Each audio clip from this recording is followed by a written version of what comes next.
Venise. Vous me voyez, maille oreiller, la voix soumise en gondolier.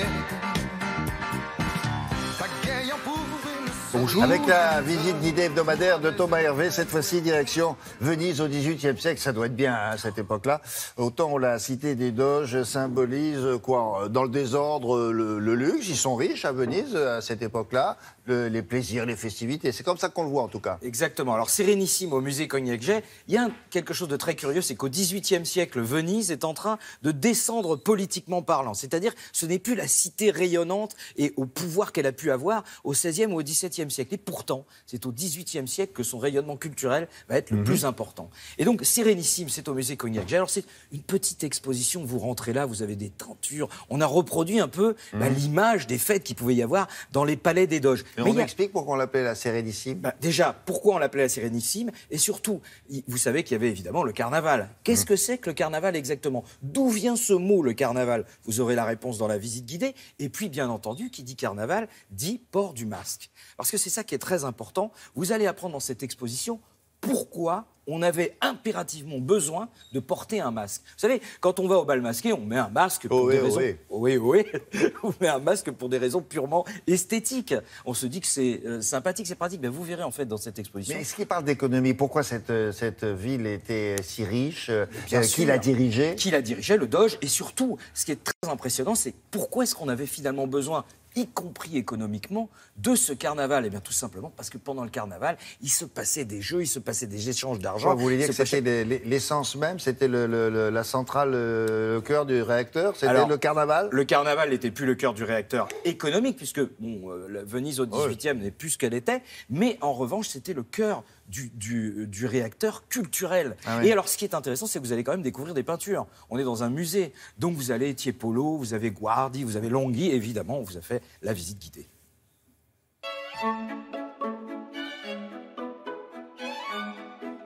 On commence cette exposition par le pouvoir qui se donne en spectacle à Venise. Lorsque le Doge qui dirige Venise était élu, il y avait une grande manifestation sur la place Saint-Marc et la foule était tellement nombreuse qu'il fallait même payer des ouvriers de l'arsenal avec des longs bâtons pour pousser les gens, tout simplement pour qu'il y ait un chemin, pour qu'on puisse voir le Doge. Le problème, c'est que pendant ce temps-là, le Doge, lui, jette des pièces d'argent. Bah oui, alors vous imaginez le président de la République qui jette des pièces d'or, là, en descendant les Champs-Élysées, c'est sûr qu'il va y avoir l'émeute. Mais comme ça, on se dit, oh là là, qu'est-ce qu'il est populaire, la foule est là. Ouais, la foule est là pour...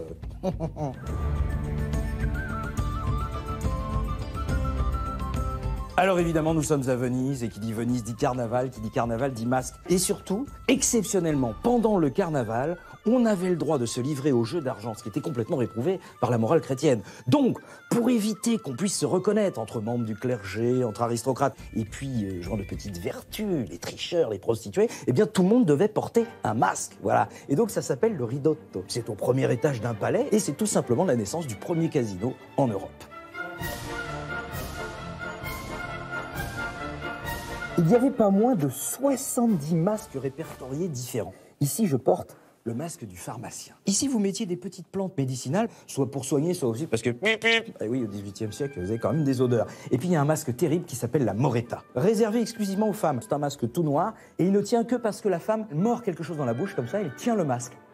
Et alors, on peut pas l'entendre parler? Bah oui, justement, c'est le but. Ça va, ça se passe bien, le carnaval? Ouais, c'est super. J'ai croisé le foncier, je comprends rien à ce que tu dis. Bah oui, évidemment. Pour le porter, il fallait se taire. Et à part ça, au moins, vous étiez incognito. Je vous rejoins dans les appartements des Doges.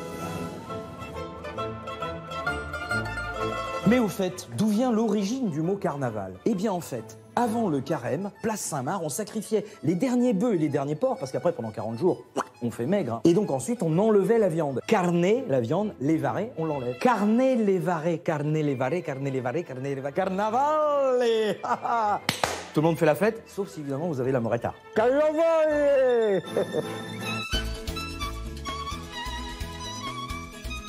Et pour terminer, on a remplacé le sacrifice par le saut de l'ange ou la traversée du Turc. On faisait partir un filin de la façade du campanile jusqu'à la façade du palais des Doges. Il y avait un individu qui faisait le funambule. Sauf qu'un jour, évidemment, ça s'est mal passé.